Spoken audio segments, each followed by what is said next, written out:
Hello दोस्तों, स्वागत है आप सभी का आपके अपने यूट्यूब चैनल विश्वगुरु एकेडमी पर।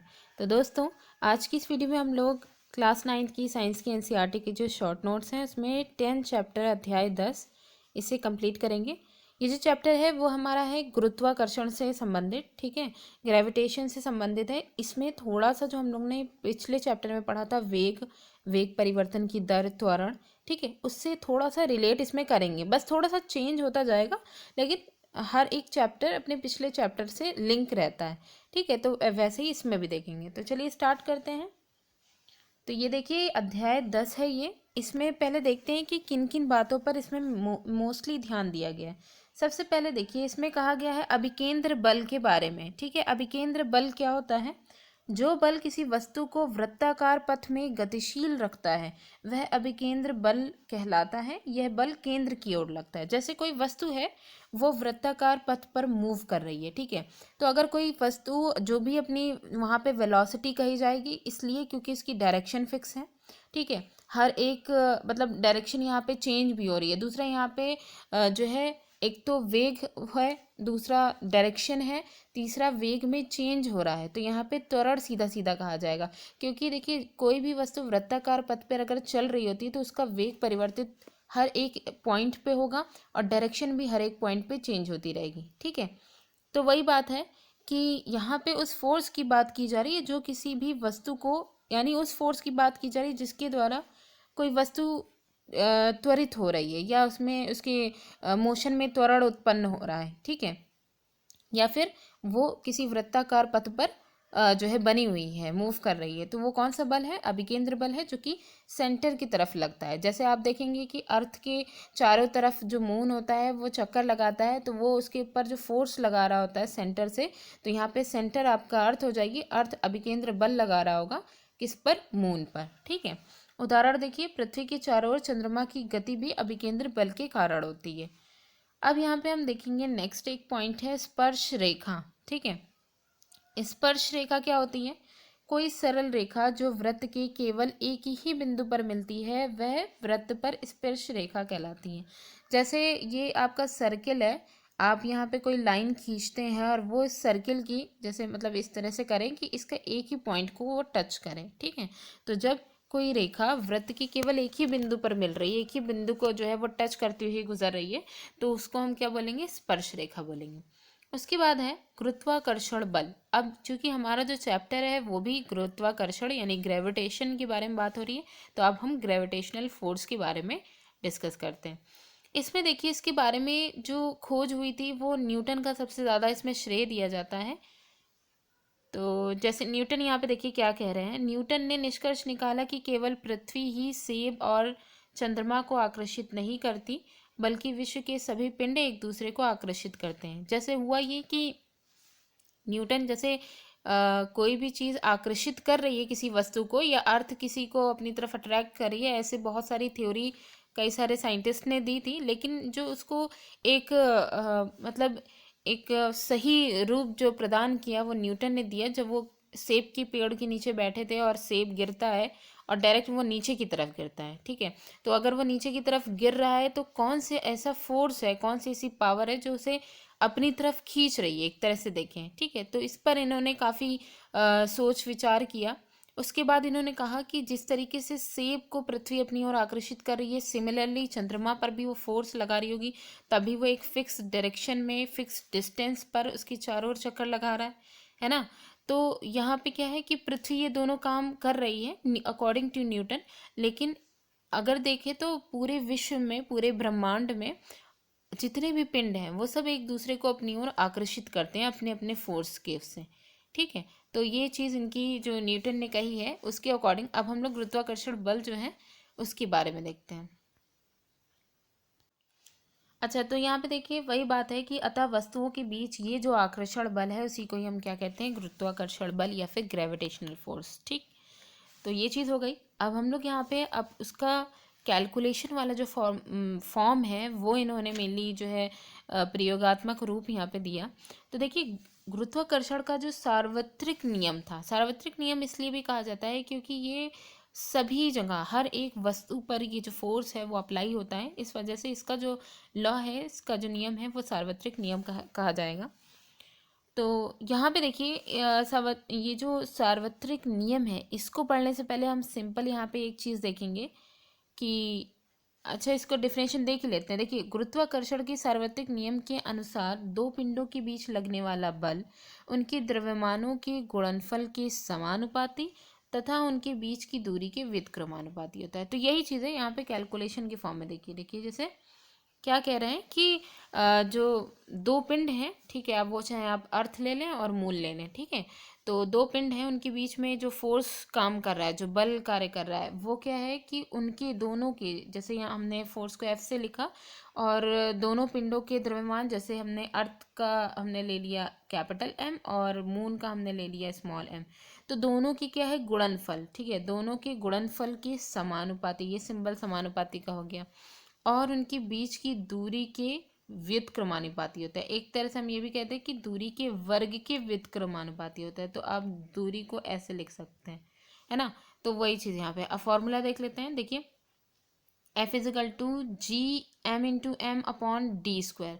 अच्छा क्या है कि क्योंकि फॉर्मूला हमारा क्या हो रहा था, एफ समानुपाती M M upon D square हो रहा था, ठीक। अब ये जो समानुपाती है, ये जब भी हटता है तो कोई ना कोई नियतांक देता है, कांस्टेंट कोई ना कोई ये देता है, ठीक है। तो जब ये समानुपाती का जब निशान हटा तो कांस्टेंट क्या लगा, जी लगा, जिसको बोला जाता है सार्वत्रिक गुरुत्वीय स्थिरांक, ठीक।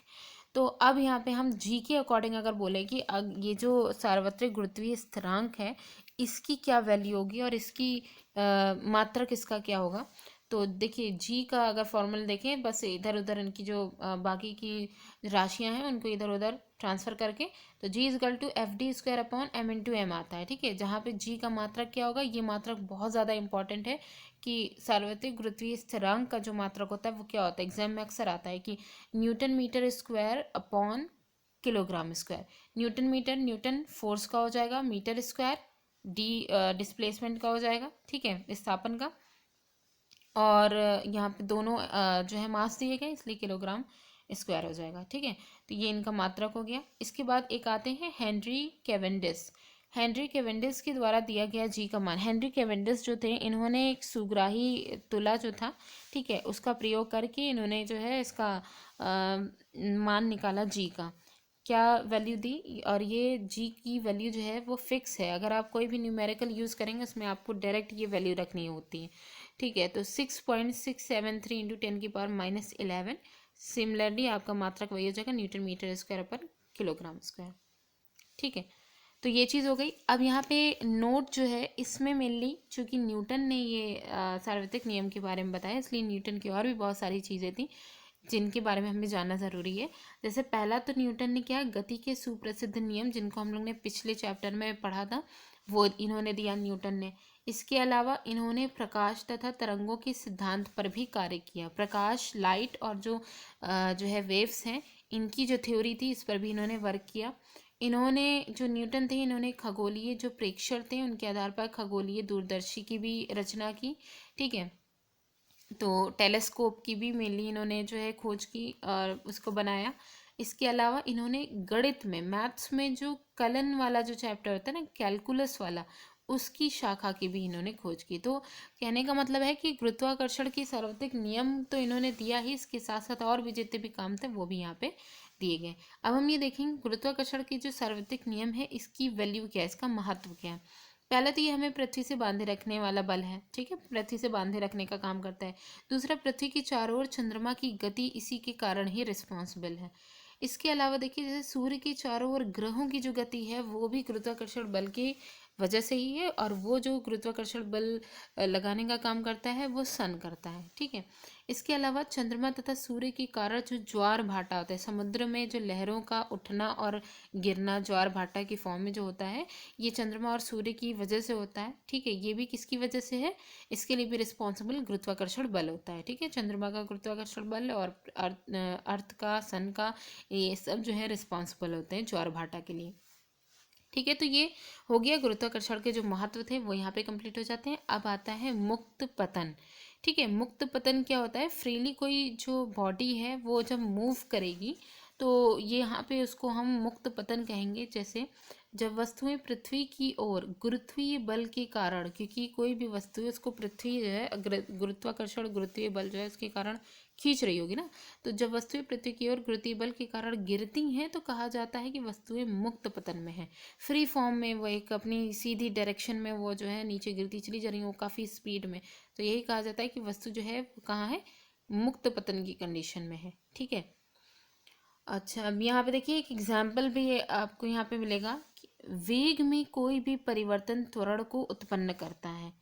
जैसे मुक्त पतन की कंडीशन में क्या था कि जब वस्तुएं नीचे नीचे की तरफ गति करती हैं अर्थ की तरफ, तो उनकी दिशा क्या होती है। अगर आप कोई भी चीज़ अपने घर की छत से नीचे की तरफ गिराते हैं तो आप देखेंगे कि आपकी जो वो डिपेंड करता है उस वस्तु की वेट पर, ठीक है, कि वो कितनी स्पीड से नीचे जाएगी।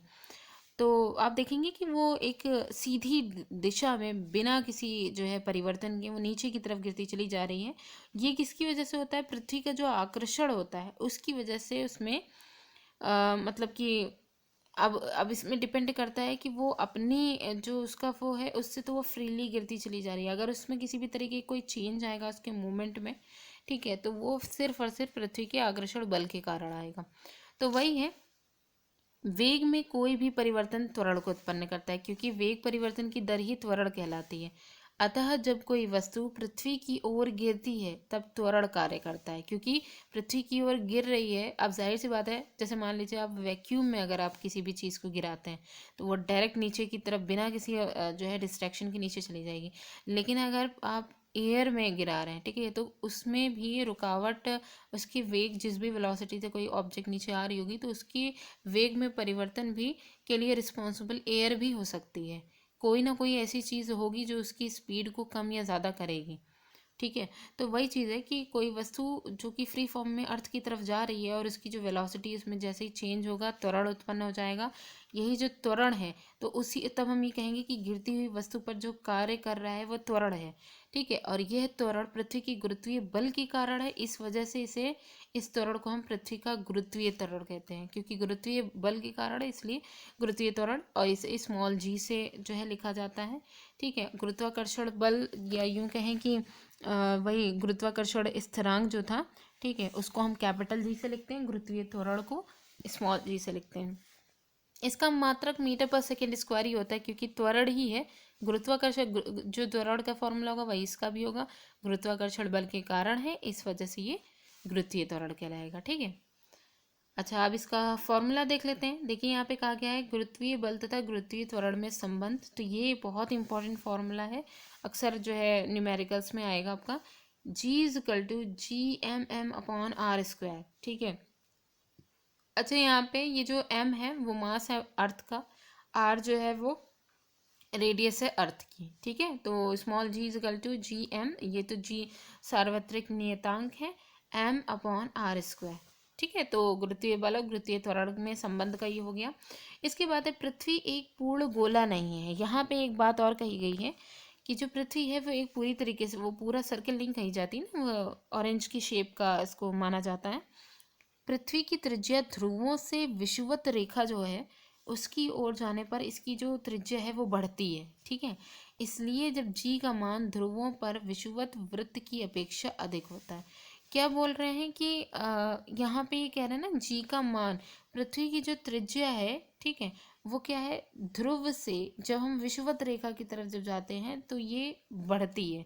ठीक है। विषुवत रेखा की तरफ जैसे जैसे जा रहे हैं वहाँ पे बढ़ेगी, तो वहाँ पे जो जी का मान होगा वह ध्रुवों पर विषुवत वृत्त की अपेक्षा अधिक होगा, क्योंकि वहाँ पे वो करीब है। विषुवत वृत्त के पास जैसे जैसे जाएगा वैसे वैसे इसकी डिस्टेंस बढ़ेगी, डिस्टेंस बढ़ेगी, ग्रेविटेशनल फोर्स कम लगने लग जाएगा। ठीक है। तो उसमें क्या, गुरुत्वीय त्वरण भी क्या हो जाएगा, कम हो जाएगा। ठीक है।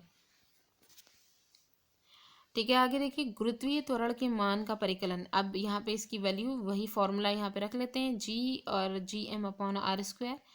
इनकी वैल्यू में जैसे जी तो फिक्स है, लेकिन अर्थ का मास और उसकी रेडियस भी कुछ जगह पे इसकी कैलकुलेशन के बेस पे फिक्स कही गई है। तो इन्हीं का ही जैसे भी जो भी इनकी वैल्यू रखी गई, तो उस बेस पे जो जी का मान जो फिक्स निकाला गया है कि लगभग आपको ये चीज़ देखने को मिलेगी।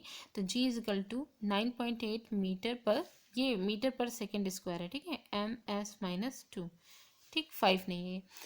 तो ये मीटर पर सेकेंड स्क्वायर हो जाएगा। अच्छा, कभी कभी क्या होता है कि जब कैलकुलेशन होती है तो उसमें 9.8 को 10 भी लिखा जाता है, ठीक है। तो यहाँ पे आपने दो चीज़ की वैल्यू देखी, एक तो जो सार्वत्रिक नियतांक कैपिटल जी है, ठीक है, उसकी वही 6.673 समथिंग, 10⁻11, ठीक है, और यहाँ पे ये स्मॉल जी की हो जाएगी 9.8 मीटर पर सेकेंड, ठीक।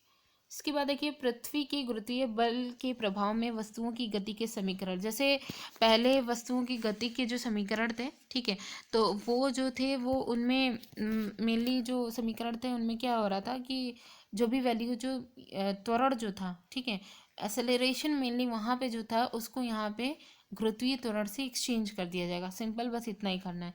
क्योंकि पृथ्वी के निकट जी का मान स्थिर है, अगर पृथ्वी के पास देखा जाए तो जी का मान स्थिर माना जाता है। अतः एक समान, मतलब जितना पास रहेगा उतना ही वो स्थिर माना जाएगा। अतः एक समान त्वरित गति के सभी जितने भी समीकरण हैं उनमें जो त्वरण ए है उसके स्थान पर जी रखने पर भी वो मान्य रहेंगे, ठीक है। क्योंकि अगर कोई वस्तु जी मतलब कि पृथ्वी के निकट है तो जी अगर कांस्टेंट है तो हम ए की जगह जी भी रख सकते हैं। तो वही फॉर्मूला सारे तीनों रहेंगे, बस v equal to u t plus a t की जगह जी टी हो जाएगा, s equal to u t plus half g t square हो जाएगा ए टी स्क्वायर की जगह, v square equal to u square plus 2gh हो जाएगा।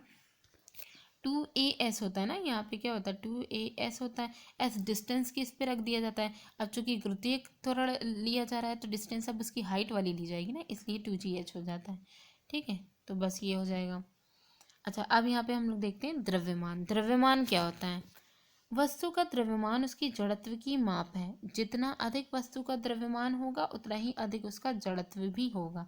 इस प्रकार वस्तु का द्रव्यमान स्थिर रहता है तथा एक स्थान से दूसरे स्थान पर नहीं बदलता है। जैसे यहाँ पे कह रहे हैं कि जो द्रव्यमान के बारे में, कि वस्तु का जो द्रव्यमान होता है वो जड़त्व की माप होती है। जब हम लोग जड़त्व वाला चैप्टर पढ़ रहे थे तो उसमें ये चीज़ देखी गई थी कि डिपेंड करता है जड़त्व पर कि अगर द्रव्यमान अगर अधिक हो रहा है तो उसकी इनर्शिया, उसका जड़त्व भी अधिक होगा, ठीक है। तो वही बात यहाँ पे भी कह रहे हैं। इसी वजह से जो द्रव्यमान है वो वस्तुओं का वो स्थिर रहता है, ठीक है। अब हम उसकी जो स्थान है उसको हम कहीं पे भी चेंज कर लें, मतलब आप ये देखेंगे कि कोई भी वस्तु है उसका द्रव्यमान फिक्स रहेगा, कहीं पे भी आप चले जाएं, लेकिन बस उसकी जो चेंज होता है वो उसके भार में चेंज होता है। कि आपकी पृथ्वी पर अगर कोई मनुष्य पृथ्वी पर है उसका भार दूसरा होगा, वही अगर वो चंद्रमा पर चला जाएगा तो उसका भार दूसरा हो जाएगा, ठीक है। तो वही वही बात यहाँ पे कही जा रही है कि भार के बारे में यहाँ पे कहा जा रहा है कि पहले तो आपका द्रव्यमान यहाँ फिक्स कर दिया गया कि द्रव्यमान स्थान बदलने पर नहीं बदलता है क्योंकि वो जड़त्व की माप होती है। अब भार की बात करें, किसी वस्तु का भार वह बल है, इसको फोर्स के फॉर्म में लिया जाता है जिससे ये पृथ्वी की ओर आकर्षित होती है, ठीक है। तो ये क्या है, भार डिपेंड करता है पृथ्वी की जो आकर्षण बल है उस पर डिपेंड करता है। तो ये एक ऐसा जो है फोर्स है जिसके द्वारा पृथ्वी की ओर कोई वस्तु आकर्षित हो रही है। अब इसका फॉर्मूला देखेंगे, जैसे बल का मेनली फॉर्मूला हमारा क्या है, F इजिकल टू ma है, नॉर्मली हम लोग ने पढ़ा था। इसको अगर हम गुरुत्वाकर्षण बल के कारण यहाँ पे आकर्षण हो रहा है तो उसकी फॉर्म में अगर हम रखें तो F इजिकल टू ए की जगह जी हो जाएगा, तो हम इसको mg पढ़ेंगे, F इजिकल टू mg पढ़ेंगे। तो वस्तु पर पृथ्वी का आकर्षण बल वस्तु का भार कहलाता है। तो वही है कि पृथ्वी का वही जो आकर्षण बल होता है वही वस्तु का भार कहलाता है, इसे W से निर्दिष्ट करते हैं। तभी ये कहा जाता है कि अब कोई वस्तु है, ठीक है, वो पृथ्वी के द्वारा ज़्यादा, मतलब पृथ्वी का आकर्षण बल ज़्यादा है, ठीक है, तो वो किसी वस्तु को बहुत तेज़ी से अपनी ओर आकर्षित कर रही है। लेकिन वही अगर देखें तो चंद्रमा का पृथ्वी के अकॉर्डिंग काफ़ी कम है, ठीक है। तो वो उतने ही तेज़ी से वो आकर्षण नहीं कर रहा होगा। भार डिपेंड कर रहा है किस पर, आकर्षण बल पर डिपेंड कर रहा है, ठीक है। तो जाहिर सी बात है जो वेट हमारा अर्थ पर होगा वो वेट फिर वहाँ मून पर नहीं होगा, ठीक है, मतलब कि वो भार नहीं होगा। तो अब भार का फॉर्मूला क्या है, W equal to m g होता है, क्योंकि यहाँ पे जो बल है उसी को ही भार कहा गया है, तो यहाँ पे F की जगह W हो गया, W equal to m g हो जाएगा। इसका मात्रक न्यूटन होता है क्योंकि ये फोर्स ही है एक तरह से, ठीक है। और फोर्स का जो मात्रक होता है वो न्यूटन होता है। इसके बाद देखिए भार जो है वह एक बल है जो कि ऊर्ध्वाधर दिशा में नीचे की ओर लगता है, इसलिए इसमें परिमाण तथा दिशा दोनों होते हैं। तो ये क्या है, फोर्स है जो कि ऊर्ध्वाधर, ठीक है, नीचे की ओर जो है अर्थ की तरफ लगता है। इस वजह से अब जाहिर सी बात है इसमें डायरेक्शन वगैरह सारी चीज़ें हैं, तो इसमें हम वैल्यू और, तो एक तरीके से ये क्या है, एक वेक्टर क्वांटिटी, मतलब कि कह सकते हैं सदिश राशि, है ना। तो ठीक है, आगे देखिए। इसके बाद देखिए किसी वस्तु का चंद्रमा पर भार, वही बात अभी यहाँ पे फिर से रिपीट होगी। चंद्रमा पर किसी वस्तु का भार वह बल है जिससे चंद्रमा उस वस्तु को आकर्षित करे, जैसे पृथ्वी किसी वस्तु को आकर्षित कर रही थी।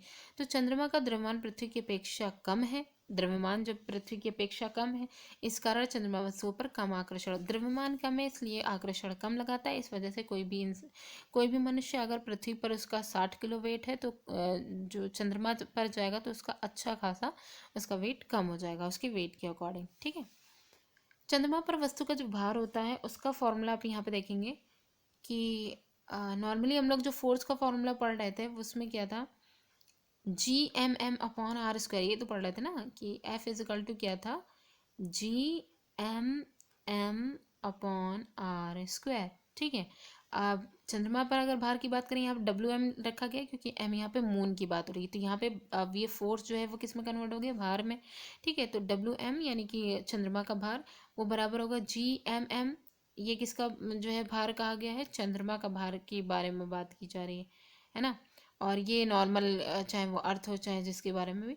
अब चूंकि यहाँ पे चंद्रमा की बात है इसलिए हम लोग यहाँ पे रेडियस और जो है मास चंद्रमा का लेंगे, ठीक है। तो यहाँ पे रेडियस जो है वो भी चंद्रमा की ली जा रही है, तो वही सेम फॉर्मूला है, बस उसमें चंद्रमा का है इसलिए mm लिख दिया गया है। चंद्रमा पर वस्तु का भार पृथ्वी पर भार का 1/6 गुना है। जैसे अगर कोई इंसान मतलब यहाँ पे 6 गुना एक तरीके से कहें कि अगर किसी का वेट, ठीक है, 60 किलो है, ठीक, तो चंद्रमा पर जाके इसका 6 किलो हो जाए, वो सॉरी 10 किलो हो जाएगा, ठीक। तो मतलब ओवरऑल कि चंद्रमा पर वस्तु का भार जो है वो 1/6 गुना होता है, ठीक है। अच्छा, अब यहाँ पे आते हैं प्रणोद तथा दाब क्या होता है।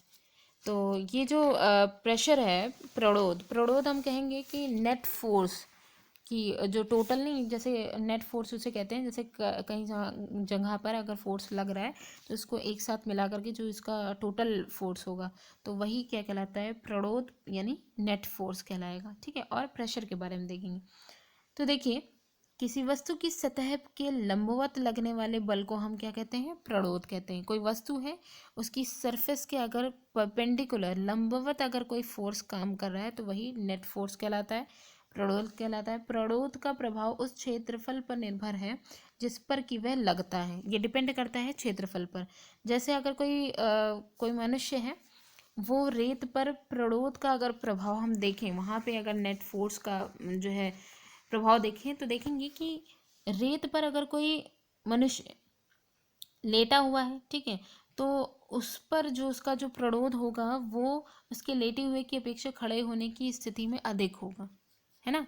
कि अगर वो लेटा हुआ है तो उसमें जो है मतलब कि कम रहेगा, और अगर वो खड़ा हो जाता है तो अधिक रहेगा। इसका रीज़न यहाँ पे देखिए बहुत इंपॉर्टेंट है, प्रेशर की बात करें ना, क्योंकि प्रणोद क्या है, वो एक प्रेशर है। प्रेशर वाले फॉर्मूले में ही हम लोग मेनली प्रणोद को जो है क्लैरिफाई कर लेंगे। यहाँ पे प्रणोद नेट फोर्स है, इसका मतलब क्या है कि कोई भी किसी भी वस्तु की सतह पर लंबवत जो फोर्स काम कर रहा है वो प्रणोद कहलाएगा। अब ये जो रेत वाला जो एग्जाम्पल है वो देखिए, जब हम प्रेशर को पढ़ेंगे, प्रति एकांक क्षेत्रफल पर लगने वाले प्रणोद को हम दाब कहते हैं। कि एक प्रति एकांक क्षेत्रफल एक फिक्स कर दिया गया है, उस पर जो लंबवत अगर जो फोर्स काम कर रहा होगा नेट फोर्स, वही क्या कहलाएगा, प्रणोद कहलाएगा, और इसी को ही हम प्रेशर कहते हैं। प्रेशर का फॉर्मूला देखिए P=F/A रखा गया है, ठीक है। यानी यहाँ क्षेत्रफल जो है वो P के यानी प्रणोद के कहें या प्रेशर के कहें, उसकी क्या है, व्युत्क्रमानुपाती है। तो वही यहाँ बात कही जा रही है, अगर क्षेत्रफल ज़्यादा होगा तो प्रणोद कम लगेगा, अगर क्षेत्रफल कम होगा तो वही जो नेट फोर्स होगा वो ज़्यादा लगेगा। तो रेत पर जब इंसान लेट जाएगा तो इसका क्षेत्रफल खड़े होने के अकॉर्डिंग ज़्यादा बढ़ जाएगा ना, तो उस कंडीशन में प्रणोद क्या होगा, वो कम हो जाएगा। तो वही है कि प्रेशर का फॉर्मूला वही बताया गया है कि प्रेशर जो होता है वो फोर्स के समानुपाती होता है, बल बढ़ेगा प्रेशर बढ़ेगा, लेकिन क्षेत्रफल के व्युत्क्रमानुपाती होता है, क्षेत्रफल बढ़ेगा प्रेशर कम हो जाएगा। अच्छा, दाब का सही मात्रक देखिए, फोर्स का न्यूटन होता है और क्षेत्रफल का मीटर स्क्वायर हो जाएगा, तो न्यूटन मीटर स्क्वायर भी कह सकते हैं और इसी को ही हम पास्कल भी कहते हैं। तो ये दाब का ही जो है इसका मात्रक है, ठीक है, पास्कल। फिर यहाँ पे आप नोट देखिए, नोट में क्या कहा जा रहा है। इस प्रकार बल जब छोटे क्षेत्र पर लगता है तो अधिक दाब, बड़े क्षेत्र पर लगता है तो कम दाब। वही व्युत्क्रमानुपाती होता है, इस वजह से छोटे क्षेत्र पर मतलब क्षेत्रफल कम रहेगा, प्रेशर ज़्यादा, क्षेत्रफल ज़्यादा, प्रेशर कम। इसके बाद देखिए तरलों में दाब। अच्छा, यहाँ पे जो ठोस वस्तुएं हैं वो तो प्रेशर डालती ही डालती हैं, तो क्या फ्लूइड जो होते हैं वो भी प्रेशर डालते हैं? फ्लूइड में आता क्या क्या है? सभी जितने भी द्रव या गैसें जो हैं वो सब क्या है, तरल है, फ्लूइड के फॉर्म में। क्योंकि ये इस वजह से तरल लिक्विड में आ रहे हैं या कहें फ्लूइड में आ रहे हैं क्योंकि इनमें फ्लो होने की जो है प्रॉपर्टी पाई जाती है। गैसों में भी फ्लो होने की प्रॉपर्टी होती है, द्रवों में भी, इस वजह से हम इनको क्या क्या फ्लूइड कहते हैं, ठीक है। ठोस अपने भार के कारण सतह पर दाब डालता है, अपने प्रेशर के कारण वो जो सतह होती है वहाँ पर ये जो है दाब डालता है। इसी प्रकार जो तरल होता है, अब जो ठोस होता है वो अपने भार के कारण डालता है और जो लिक्विड होते हैं वो क्या करते हैं, वो भी उनमें भी लिक्विड है तो उनमें भी भार होगा, लेकिन वो जिस बर्तन में रखे जाते हैं उसकी दीवारों पर प्रेशर डालते हैं, उसकी सतह पर प्रेशर नहीं, दीवारों पर प्रेशर डालते हैं, ठीक है, चाहे वो द्रव हो या गैस हो। और ठोस क्या होता है, सतह पर प्रेशर डालता है अपने भार के कारण, ठीक। तो ये चीज़ हो गई। अब आगे देखते हैं। अच्छा, अब यहाँ पे जो नेक्स्ट टॉपिक है वो है उत्प्लावकता। उत्प्लावकता क्या होती है? अच्छा, तो देखिए यहाँ पे उत्प्लावकता में क्या बोला गया है, इसमें देखिए, बोतल पर पानी द्वारा ऊपर की ओर लगने वाला बल उत्प्लावन बल कहलाता है, ठीक है। वास्तव में किसी तरल में डुबोने पर सभी वस्तुओं पर एक उत्प्लावन बल लगता है। उत्प्लावन बल का परिमाण तरल के घनत्व पर निर्भर करता है। पहले तो हम ये समझ लें कि उत्प्लावकता होती क्या है। जैसे होता ये है कि जैसे मान लीजिए पृथ्वी का गुरुत्वाकर्षण बल है, ठीक है। अब कोई भी चीज़ अगर हम पानी में भी रख रहे हैं तो वो नीचे की तरफ मतलब कि आकर्षित होगी। अब अर्थ की तरफ है, अर्थ की सरफेस पे ही तो हम लोग रहते हैं, तो कोई भी चीज़ है अगर हम लोग पानी में भी डाल रहे हैं तो वो नीचे ही की तरफ मूव करेगी। तो वही पृथ्वी का गुरुत्वाकर्षण बल बोतल पर नीचे की दिशा में लगता है, ठीक है, और इसके कारण बोतल नीचे की दिशा में खिंचती चली जाती है। लेकिन पानी जो होता है वो बोतल पर ऊपर की तरफ मतलब विपरीत दिशा में बल लगाता है, अतः बोतल ऊपर की दिशा में ढकेली जाती है। जब आप पानी भरेंगे बॉटल को पानी में डाल करके तो आप इस चीज़ को फील करेंगे। हमने ये चीज़ देखी कि जैसे वस्तु का जो भार होता है, ठीक है, वो पृथ्वी की गुरुत्वाकर्षण बल के बराबर होता है, तभी हम जो है अपनी सरफेस पर टिके रह सकते हैं, ठीक है, मतलब कि बैलेंस में कंडीशन आ जाती है। तो वही है कि जब बॉटल को डुबोया जाता है, मतलब डुबोई जब जाती है तो बॉटल पर पानी द्वारा जो बल लग रहा होता है ऊपर की दिशा में वो उसके भार से अधिक होता है। जिस समय पानी नहीं भरा रहता है तब आप देखेंगे कि भार से अधिक होने की वजह से क्या होगा, जैसे ही आप छोड़ेंगे तुरंत बॉटल ऊपर चली जाएगी, है ना। तो कभी पानी भर के ऐसे देखिएगा, तो ये जो फोर्स लग रहा है यही क्या कहा है, इसी को ही हम उत्प्लावन बल कहते हैं। यानी बॉटल पर पानी के द्वारा जो विपरीत दिशा में ऊपर की तरफ बल लग रहा था, इसी को ही उत्प्लावन बल कहते हैं। तो अब हम किसी भी तरल में किसी भी वस्तु को अगर हम डुबोएंगे तो उस पर उत्प्लावन बल कार्य करता है। ये डिपेंड करता है किस पर, तरल की घनत्व पर भी निर्भर करता है कि तरल जो है वो उसका घनत्व क्या है। नॉर्मली आप देखेंगे कि अगर कोई मनुष्य है, ठीक है, वो नॉर्मल किसी नदी में या किसी पानी में अगर वो जो है मतलब कि चला जाए उसमें, तो आप देखेंगे कि अगर फ्री फॉर्म में छोड़ दें तो वो डूब जाएगा, है ना। वही अगर मृत सागर जिसको कहा जाता है, क्योंकि वो मृत सागर भी इसलिए कहा जाता है क्योंकि उसका वाटर बहुत ज़्यादा सॉल्टी होता है, वहाँ पे आप देखेंगे कि कोई इंसान डूबता ही नहीं है, तैरते रहते हैं। वो ऐसे मृत सागर इसलिए भी कहा जाता है क्योंकि जब इंसान की बॉडी जो होती है वो मतलब कि जब डेड डेड हो जाता है तो उसकी बॉडी फ्लो मतलब कि तैरने लगती है ना, इस वजह से। तो ये क्या है कि वाटर में डेंसिटी उसकी घनत्व की वजह से जो है कोई भी वस्तु जो है उस पर मतलब ये उत्प्लावन बल का जो परिमाण है वो उसकी तरल की घनत्व पर निर्भर करता है, ठीक है, कि कितनी ज़्यादा लग सकता है या कितना कम लग सकता है। अब जैसे जिन वस्तुओं का घनत्व द्रव की घनत्व से कम है, ठीक है, वह वस्तुएं द्रव में तैरती हैं। जैसे कोई वस्तु है, अगर उनका घनत्व द्रव का है उसकी घनत्व से, जैसे अब लिक्विड मृत सागर में क्या है, लिक्विड सॉल्टी बहुत है तो जाहिर है उसका कंसंट्रेशन बहुत ज़्यादा होगा ना, तो और जो मनुष्य इसमें तैरने की कोशिश कर रहा है उसकी बॉडी का कंसंट्रेशन उसके अकॉर्डिंग कम रहेगा। तो ऐसी सिचुएशन में जो वस्तुएं हैं या मनुष्य है वो तैरता रहेगा। और जिनका घनत्व द्रव से अधिक होता है वे वस्तुएं डूब जाती हैं, जैसे नॉर्मल किसी नदी में। ठीक है, कोई मनुष्य जाए तैरने, नीचे ही मतलब डूब जाएगा फिर वो। ठीक है। अच्छा, अब यहाँ पे हम लोग आते हैं आर्किमिडीज के सिद्धांत पे। ये बहुत ही ज़्यादा इम्पॉर्टेंट है, आर्किमिडीज का सिद्धांत। ठीक है। अच्छा, जैसे आप ऐसे भी देख सकते हैं कि घनत्व का जो डिफरेंस है, जैसे हम लोग ने मृत सागर वाला देखा।